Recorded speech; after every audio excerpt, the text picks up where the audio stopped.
प्रिय विद्यार्थियों नमस्कार, सुप्रभात। मैं प्राध्यापक शांतिलाल बिश्नोई आपके अपने YouTube channel SLB Hindi tricky में आप सभी का एक बार पुनः हार्दिक स्वागत करता हूं। प्रिय विद्यार्थियों, अपना यह परिवार दिनों दिन बढ़ता जा रहा है और बड़ी खुशी की बात है कि मेरे द्वारा पढ़ाए हुए ये अध्याय आपको बहुत पसंद आ रहे हैं और आप अपने कमेंट के माध्यम से मेरे तक ये बात पहुंचा रहे हैं। इसके लिए आपका बहुत बहुत आभार। आज हम पढ़ेंगे कक्षा 12 हिंदी जो साहित्य की पाठ्य पुस्तक है उसका अध्याय नंबर 16 शिरीष के फूल। तो सरयू जो पाठ्य पुस्तक है उसमें हम पढ़ेंगे शिरीष के फूल, जिसके लेखक है आचार्य हजारी प्रसाद द्विवेदी। तो शिरीष के फूल इनका एक ललित निबंध है और ललित निबंधकार के रूप में हजारी प्रसाद द्विवेदी काफ़ी लोकप्रिय माने जाते हैं। तो सबसे पहले पढ़ते हैं द्विवेदी जी का परिचय। तो द्विवेदी जी का परिचय इस प्रकार है। भारतीय संस्कृति, धर्म, दर्शन और इतिहास के आख्याता, प्रसिद्ध निबंधकार, उपन्यासकार, आलोचक और सफल अध्यापक रहे आचार्य हजारी प्रसाद द्विवेदी का जन्म 1907 में बलिया जिले के उत्तर प्रदेश के आरत दुबे का छपरा नामक गांव में हुआ। इनके पिता का नाम श्री अनमोल द्विवेदी और माता का नाम श्रीमती ज्योतिषमती था। इनके जन्म का नाम बैजनाथ था। बहुत बढ़िया प्रश्न बन रहा है। जन्म के समय पिता को किसी मुकदमे में 1000 रुपये की प्राप्ति होने पर इनके पिता ने इनका नाम हजारी प्रसाद रख दिया। तो हजारी प्रसाद नाम भी अपने आप में एक बहुत विशेष मायने रखता है, क्योंकि इनके पिता को एक मुकदमे में 1000 रुपये मिले और उसी के कारण उन्होंने इनका नाम हजारी प्रसाद रख दिया। इनकी प्रारंभिक शिक्षा घर पर ही हुई। इन्होंने संस्कृत, बंगाली, हिंदी, अंग्रेजी भाषाओं का गहन अध्ययन किया। ये ज्योतिष शास्त्रविद थे। ये शांति निकेतन, काशी और पंजाब के विश्वविद्यालय में हिंदी विभाग के अध्यक्ष रहे।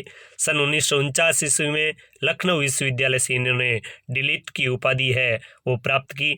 सन 1957 ईस्वी में भारत सरकार ने इन्हें पद्म भूषण से अलंकृत किया, मतलब सम्मानित किया। 19 मई 1979 को इस महान साहित्यकार का देहावसान हो गया।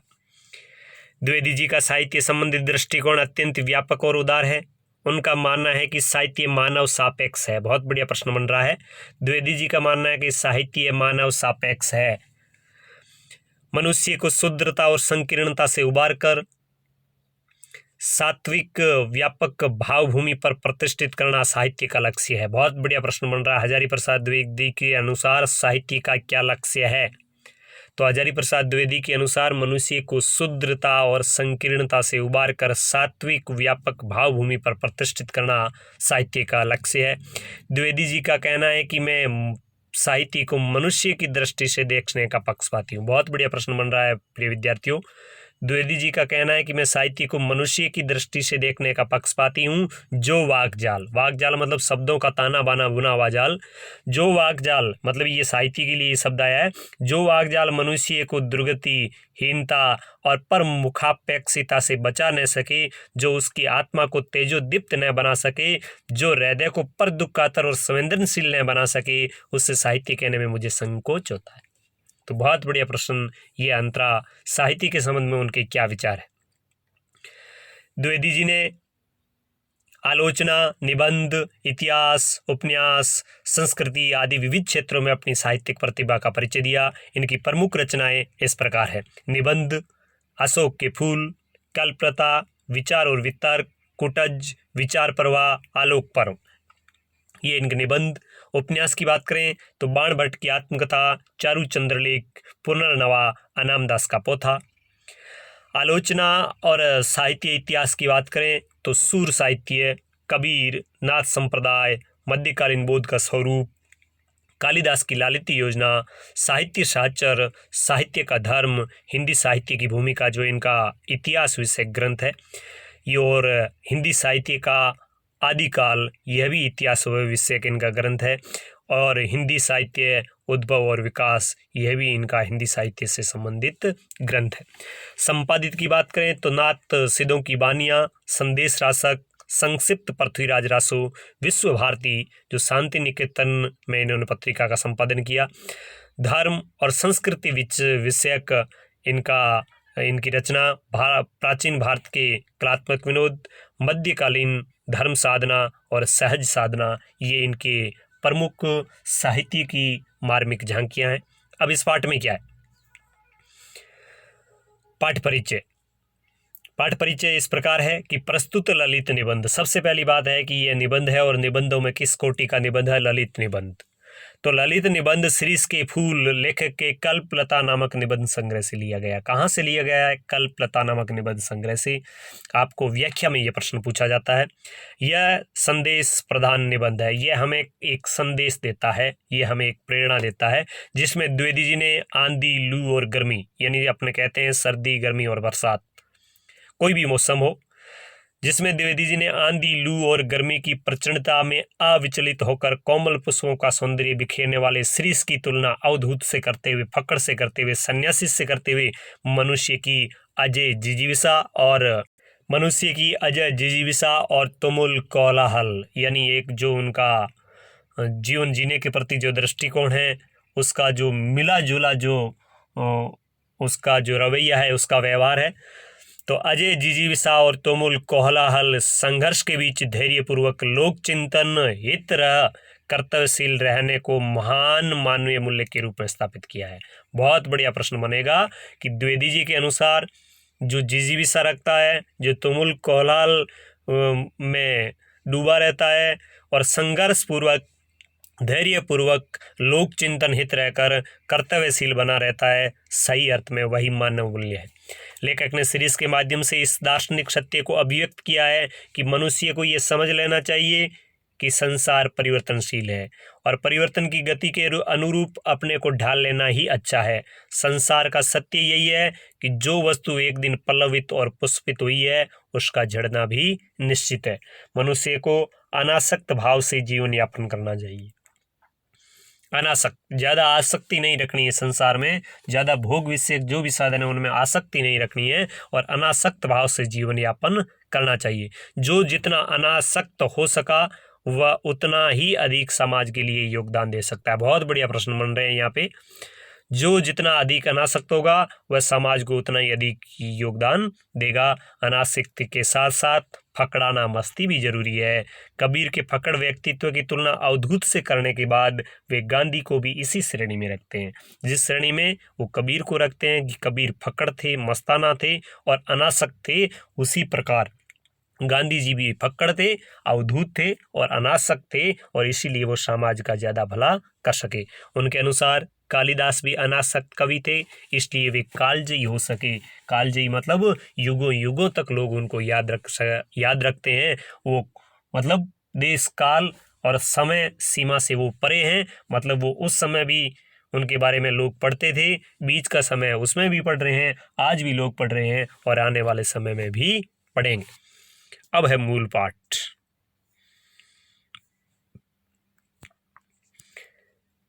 जहां बैठकर मैं ये लेख लिख रहा हूं उसके आगे पीछे दाएं बाएं शिरीष के अनेक पेड़ हैं। जेठ की जलती धूप में जब धरित्री निर्धूम अग्निकुंड बनी हुई है, यानी इतनी भीषण गर्मी पड़ती है कि यह धरती अग्निकुंड की भांति दिख रही है, जिसमें गर्मी है वो ऐसी लग रही है मानो ज्वाला की लपटें निकल रही है।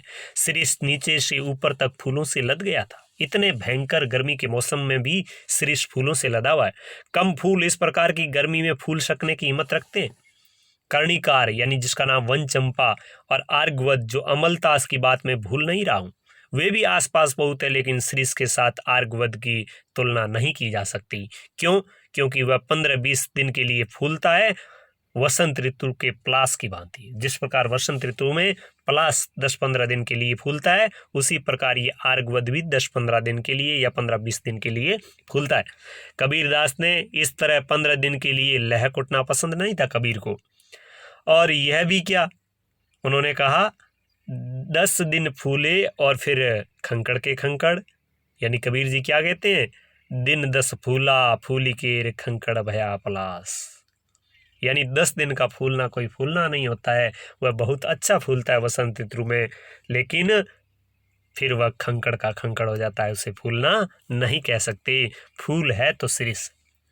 बहुत बढ़िया पंक्ति है फूल है तो सिरित है, वसंत के आगमन के साथ लहक उठता है और आषाढ़ तक तो निश्चित रूप से मस्त बना रहता है, और इसका यदि मन रम गया तो भरे भादों में भी निर्घात फूलता रहता है। जब उमस से प्राण उबलता रहता है, लू से हृदय सूखता रहता है, एकमात्र श्रीस कालजयी अवधूत की भांति जीवन की अजयता का मंत्र प्रचार करता है। यानी जीवन अजय है और जीवन में जिजीविषा कैसी रखनी चाहिए यह हमें सीखना है। तो इसका बहुत बढ़िया संदेश दे रहा है श्रीस का फूल। यद्यपि कवियों की भांति हर फूल पत्ते को देखकर मुग्ध होने लायक हृदय विधाता ने मुझे नहीं दिया है, पर मैं नितांत ठूंठ भी नहीं हूँ। शिरीष के पुष्प मेरे मानस में थोड़ी हिलेर जरूर पैदा करते हैं। शिरीष के वृक्ष बड़े और छायादार होते हैं। पुराने भारत का रईस जिन मंगलजनक वृक्षों को अपनी वृक्ष वाटिका की चार दीवारी के आसपास लगाया करता था, उनमें शिरीष भी था, और इस बात का उल्लेख व्रत संहिता के 5513वें श्लोक से मिलता है।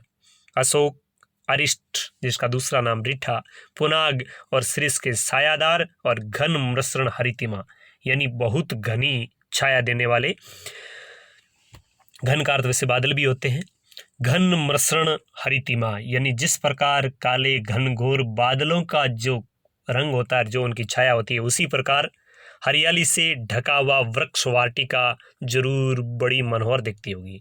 वात्सायन ने, जिन्होंने कामसूत्र लिखा, उन्होंने बताया कि वाटिका के सघन छायादार वृक्षों की छाया में ही झूला लगाया जाना चाहिए। यद्यपि पुराने कवि बकुल यानी मोलश्री के पेड़ में ऐसी झूला लगा देना चाहते थे, पर शिरीष भी क्या बुरा है। डाल इसकी अपेक्षाकृत कमजोर जरूर होती है, पर उसमें झूलने वालियों का वजन भी तो ज़्यादा नहीं होता। कवियों को यही तो बुरी आदत है कि वजन का एकदम ख्याल नहीं करते। मैं उन झूलों के लिए, शिरीष के पुष्प पर लगने वाले झूलों के लिए मैं तंदुल नरपतियों की बात नहीं कर रहा हूँ।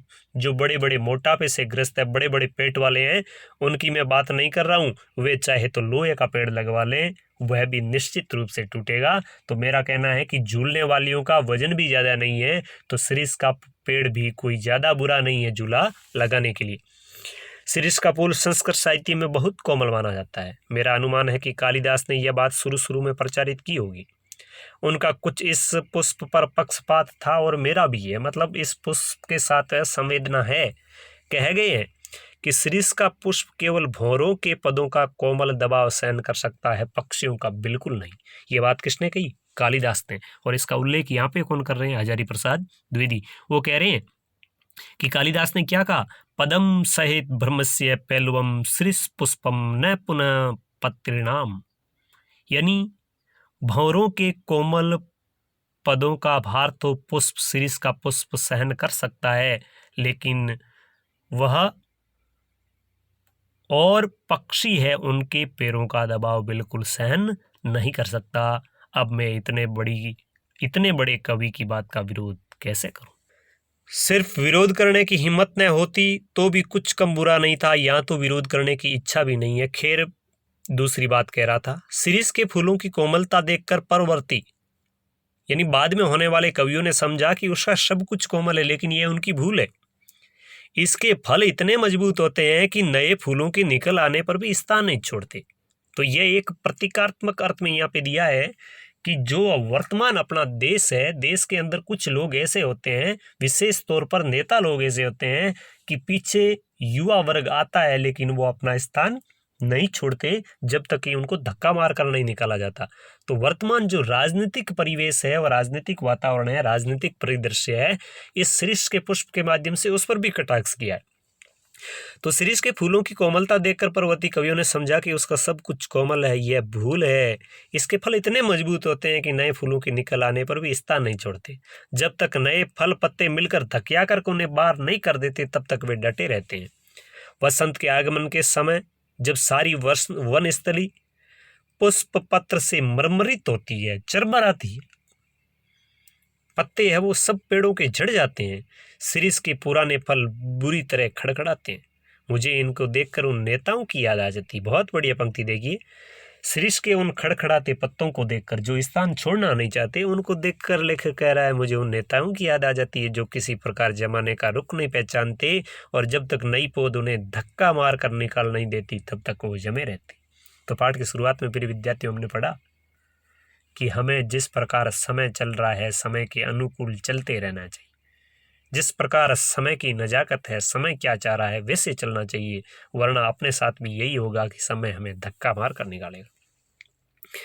मैं सोचता हूँ कि पुराने की ये अधिकार लिप्सा क्यों नहीं समय रहते सावधान हो जाती। लोग सावधान क्यों नहीं हो जाते, अधिकार बनाए रखना क्यों चाहते हैं।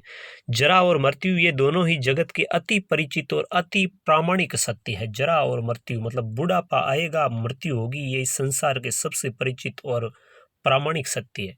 तुलसीदास ने अफसोस के साथ इनकी सच्चाई पर मोहर लगाई थी। उन्होंने कहा, धरा को प्रमाण यही तुलसी, जो फरा सो झरा, जो बरा सो बुताना। उन्होंने तुलसीदास ने कहा कि तुलसी, इस सृष्टि का यही नियम है कि जो फला है, जो फूला है, वह एक दिन झड़ेगा और झड़ने के बाद वह निश्चित रूप से इस संसार से सदा सदा के लिए विदा हो जाएगा, वह नष्ट हो जाएगा।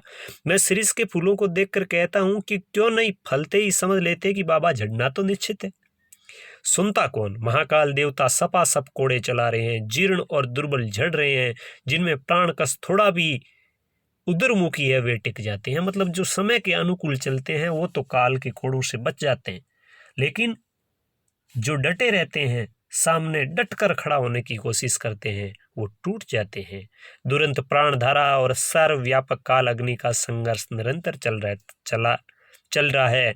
मूर्ख समझते हैं कि जहां बने हैं वहीं देर तक बने रहें तो काल देवता की आंख बचा जाएंगे।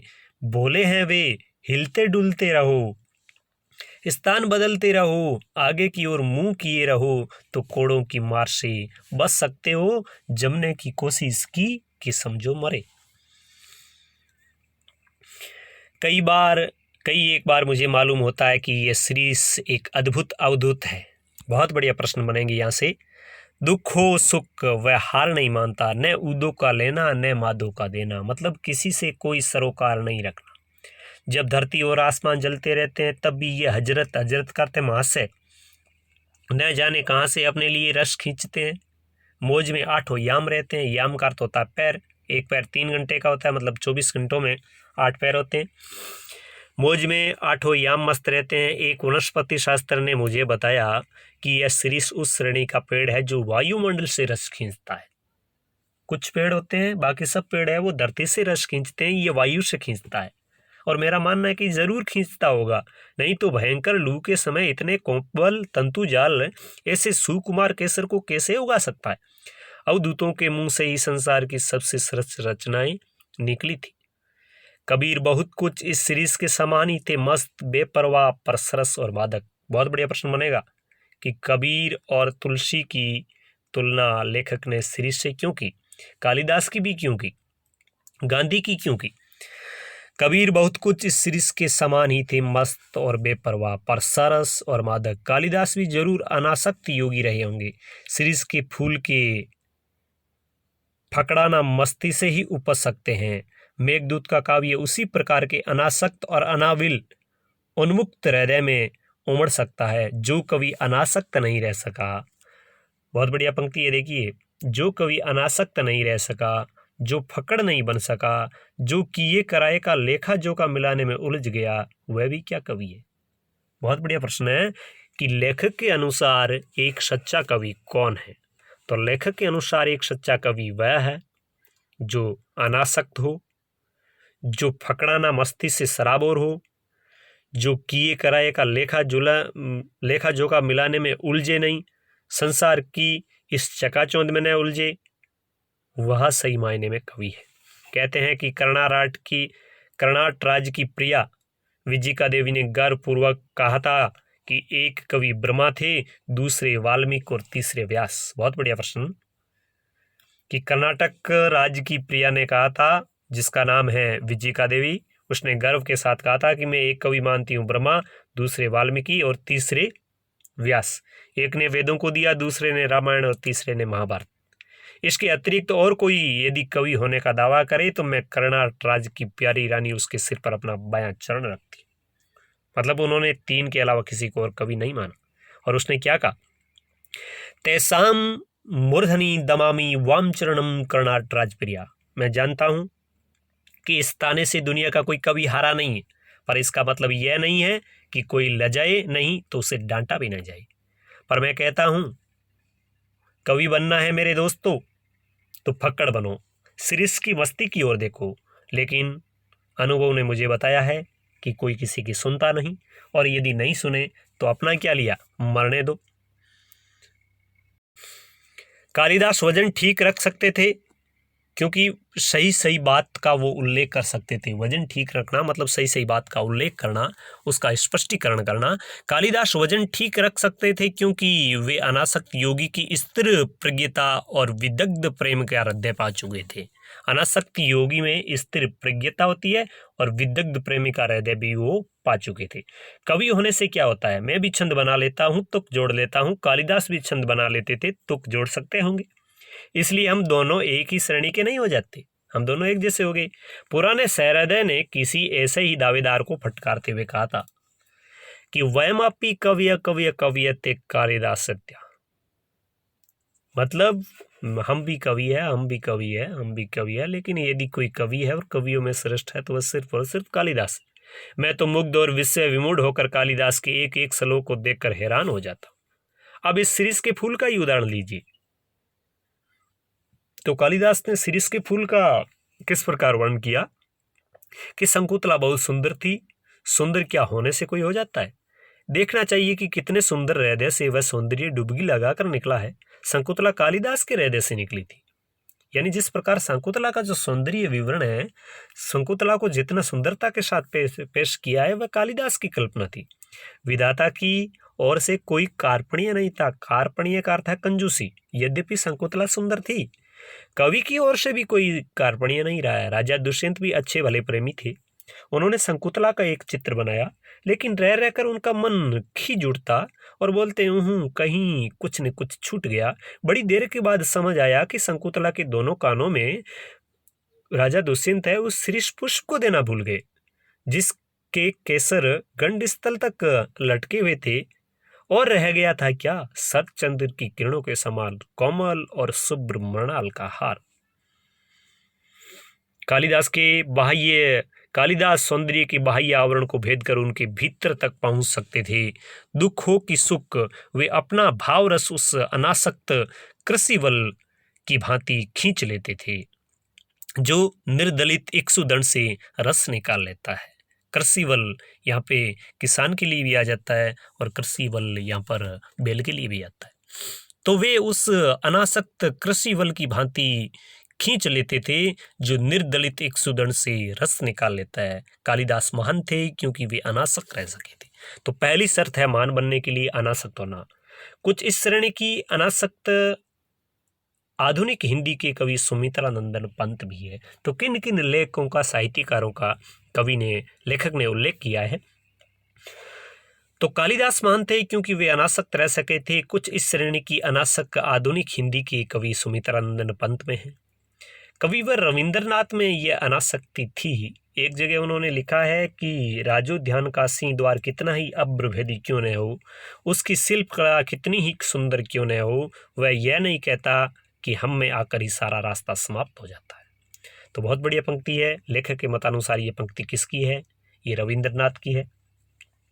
असल गंतव्य स्थान उसे अतिक्रम करने के बाद आता है, मतलब उसे पार करने के बाद आता है। यही बताना उसका कर्तव्य है। मतलब वह दरवाजा है, वह सिंह द्वार है, वह इतना ही बता सकता है कि असली गंतव्य तो मुझे पार करने के बाद है। मतलब उसका यही कर्तव्य है। फूल हो या पेड़, वह अपने आप में समाप्त नहीं है। वह किसी अन्य वस्तु को दिखाने के लिए उठी हुई अंगुली है, एक इशारा है। जिस प्रकार सिंह द्वार है, इशारा करता है, उसी प्रकार आसपास अपने पास भी जो पेड़ है वो भी हमें प्रेरणा देते हैं, और वे सिर्फ हमें किसी इशारे के लिए उठी हुई अंगुली के समान है। शिरीष तरु का पेड़ सचमुच पक्के अवधूत की भांति मेरे मन में ऐसी तरंगे जगा देता है जो ऊपर की ओर उड़ती रहती है। इस चिलचिलाती धूप में इतना सरस सुबह कैसे बना रहता है? क्या ये बाहरी परिवर्तन, धूप, वर्षा, आंधी, लू अपने आप में सत्य नहीं? ये भी तो सत्य है। हमारे देश के ऊपर से जो ये मारकाट, अग्निदा, लूटपाट, खून खच्चर का बवंडर बह गया था। बहुत बढ़िया पंक्ति है। जैसे शिरीष के लिए धूप, वर्षा, आंधी, लू ये संकट है, उसी प्रकार गांधी जी भी सिरिस थे और देश में मची हुई मारकाट, अग्निदाह, लूटपाट, खून कचर, बवंडर ये उनके लिए भी समस्याएं थी जिस प्रकार सिरिस के पेड़ के लिए ही है। तो बहुत बढ़िया प्रश्न बनेगा। उसके भीतर भी क्या स्थिर रहा जा सकता है? सिरिस रह सका है। सर्दी, गर्मी, बरसात, आंधी, लू सब होते हुए भी सिरिस है वो स्थिर रह सका है। अपने देश का एक बूढ़ा रह सका था। ऐसी ही परिस्थितियों में अपने देश का एक बूढ़ा रह सका था। वह बूढ़ा कौन? यहाँ पर बूढ़ा शब्द आया गांधी जी के लिए। क्यों? मेरा मन पूछता है ऐसा क्यों संभव हुआ? ऐसा क्यों तो सिरिस के लिए संभव हुआ कि इतनी विपदाओं के बाद वह खड़ा है, और ऐसा क्यों गांधी जी के लिए संभव हुआ? क्योंकि सिरिस भी अवधूत है और गांधी भी अवधूत थे। वो मस्ती से सराबोर, फकड़ा ना उनमें था, अनासक्त वो थे और इसलिए कुछ न कुछ देश के लिए कर सके। सिरिस वायुमंडल से रस खींचकर इतना कोमल और इतना कठोर हो सका था। मैं जब जब सिरिस की ओर देखता हूँ तब तक हुक उठती है, मतलब हृदय में एक पीड़ा, एक कसक होती है। हाँ, ये वह अवधूत कहाँ, मतलब वह अवधूत, इस देश का अवधूत, वह बूढ़ा, वह अनासक्त योगी, वह फकड़ाना मस्ती वाला व्यक्तित्व है महात्मा गांधी आज कहाँ है? तो प्रिय विद्यार्थियों, यह था आज का पाठ। मैं आपसे निवेदन करूंगा कि आप इस चैनल को अधिक से अधिक लाइक, शेयर और सब्सक्राइब करें और अपने इस YouTube का जो ये मंच है, ये अपना जो परिवार है, इसको बहुत अधिक मात्रा में बढ़ाने की आप कोशिश करें। तो शब्दार्थ भी दिए हुए हैं, इनको भी आप सही ढंग से पढ़ लें और इस चैनल को आप लाइक और शेयर करना प्रिय विद्यार्थियों नहीं भूलें, क्योंकि आपका एक लाइक, आपका एक शेयर और आपका एक सदस्य को जोड़ना बहुत अधिक ताजगी और बहुत अधिक एक जोश प्रदान करता है और मैं नए जोश के साथ आपसे मिलने की कोशिश करता हूं। यहाँ पे प्रश्न भी दिए हुए हैं, यथासंभव मैंने पाठ को समझाते वक्त हर प्रश्न का उत्तर बता दिया है। हाँ, ये वह अवधूत कहाँ, तो गांधी जी के लिए है।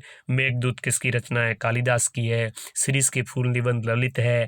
कर्नाट राज्य का आधुनिक नाम कर्नाटक है।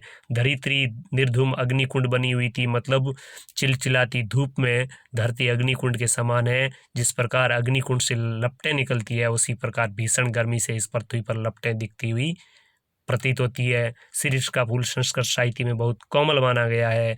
कबीर बहुत कुछ सिरिस के समान ही थे, लेखक ने ऐसा क्यों कहा? क्योंकि जिस प्रकार की जिजीविषा, अनासक्ति, फकड़ाना, मस्ती सिरिस में है, वैसी ही कबीर में थी। उदो का लेना न मादो का देना, मतलब किसी से कोई सरोकार नहीं रखना। दिन दस फूला फूली कीर खंकड़ भया पलास, मतलब वह फूलना फूलना नहीं होता जो 10 दिन के लिए फूले और फिर खंकड़ का खंकड़ हो जाए, जिस प्रकार फुलास होता है। और भी प्रश्न है। आप यदि मुझे फेसबुक से जुड़ना चाह रहे हैं तो लेक्चरर शांतिलाल बिश्नोई नाम से फेसबुक से जुड़िए। पेज के माध्यम से जुड़ना चाह रहे हैं तो पेज को भी आप लाइक और फॉलो करें, शांतिलाल बिश्नोई आर्यस के नाम से है। फिर प्रश्न है कि धरना को प्रमाण यही तुलसी, जो फरा जो झरा जो बरा सो बुतना। इस पंक्ति में तुलसी जी ने क्या संदेश दिया है? तुलसी जी ने कहा है कि इस धरती का, इस सृष्टि का यही प्रमाण है, यही रीति है कि जो एक बार फलता है, फूलता है, वह झड़ता है और जो जन्म लेता है उसको आखिर में मरना पड़ता है। लेखक के अनुसार कवि में कौन कौन से गुण बताए?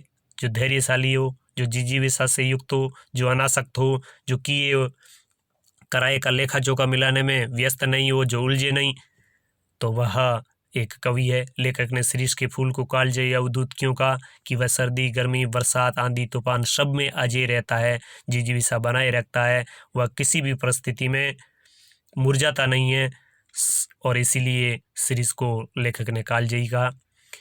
कोमल और कठोर दोनों भाव किस प्रकार गांधी जी में थे? जिस प्रकार सिरिस में थे वैसे गांधी जी में थे।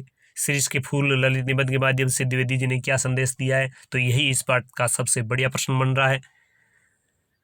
ललित निबंध के रूप को ध्यान में रखते हुए सिरिस का फूल है, इसकी विशेषताएं लिखनी है। और सुनता कौन है? महाकाल देवता सफा सब कोड़े चला रहे हैं, जीर्ण शीर्ण दुबले दुर्बल झड़ रहे हैं और जिनमें प्राण कण थोड़ा भी उद्रमुखी वे टिक जाते हैं। द्विवेदी जी इस कथन के माध्यम से क्या संकेत करते हैं? तो सभी प्रश्नों के उत्तर मैंने यथासंभव इस पाठ को प्रस्तुत करने में दे दिए थे और इस पाठ का प्रस्तुतिकरण मैंने किया। आप मुझसे परिचित है, मेरा नाम शांतिलाल बिश्नोई, व्याख्याता राजकीय उच्च माध्यमिक विद्यालय गांधी सागर से हूँ। मिलेंगे किसी नए अध्याय के साथ, तब तक आज्ञा दीजिए। नमस्कार, जय हिंद।